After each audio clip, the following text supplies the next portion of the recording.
Thank you, Councilman. Councilman Jones. Thank you, Mr. Chairman. So one of the good things about being in this body is it is a diverse body. We aren't all monolithic. I think we all see things from our lens, and a problem to one may not be a big deal to others. In the 4th District, and first I should do, like everybody else, and thank you for not changing your cell phone number and being accessible, because you know I use it. And you've always been responsive.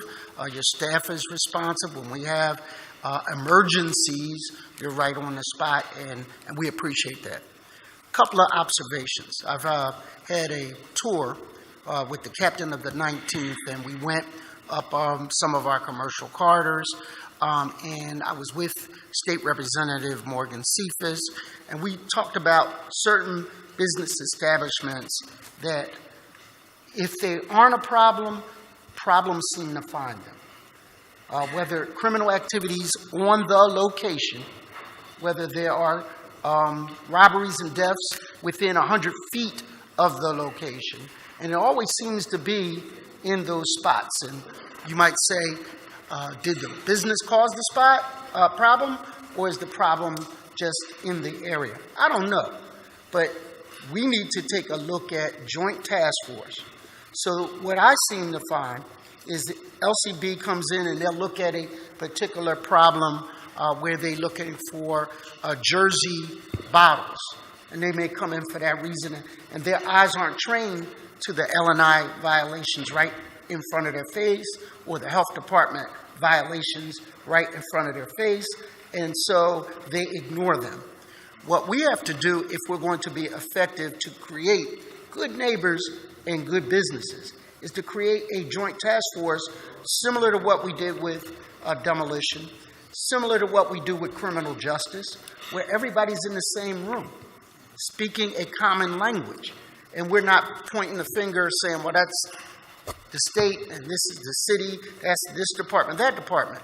The problem exists, as Councilwoman Bass talked about, and it is prolific in our community, whether it is simply that stores are covering more than 50% of their window space and wonder why people are getting robbed with impunity, or whether it is people selling loosies to minors for $1 or whatever a cigarette, whether it is liquor by the shot sold in our communities at 7 a.m.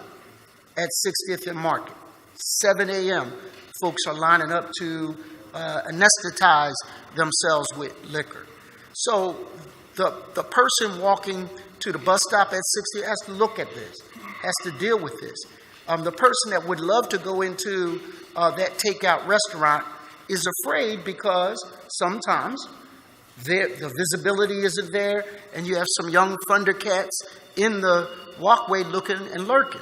Not to say that we're stereotyping anybody, but we have to take the laws that are on the books, whether at the federal, state, or local level, figure out who's responsible for what, and go in together. Not all the time, but some of the time, so that businesses get the idea that, no, I can't go across to Jersey to get liquor sold in Pennsylvania, or I can't go get soda for that matter. Revenue Department, you could put together LCB, the Health Department, the Revenue Department, your L&I, Fire, Weights and Measures, and that would be the Elliott Nest of city government. And you would be able to stay in your lanes, observe what you observe, and hold people accountable for how they operate their business. But if we don't, there is such a loophole that they can navigate all of those departments. Finally, what I would say is everybody knows on the street that all I got to do is begin construction after 5, and you're not going to be there. And we have to not be so predictable. We have to give you a little more money so that you can create a weekend and after hours team. That solves some of the problems that I got from the captain of the 19th, Stanford, who said that some of these stores are operating well beyond the time that they're supposed to. Well beyond the time. and we wonder why somebody winds up shot, robbed, or murdered near that location. So if we held them to a standard that is reasonable, we have inspectors, not you, streets, that go out and check for people's grass, and there was really a conversation about whether or not shoveling snow. Well, there are some priorities in my community and in districts around the city that we really need your help. There are communities that are growing frustrated. On Lansdowne Avenue, it is quicker to get a drink than to get a vegetable or to get a book. And what we need you to do is not to be our enforcers, but you do need to enforce the law. And we can't give them the out of that's somebody else's department, we'll come back.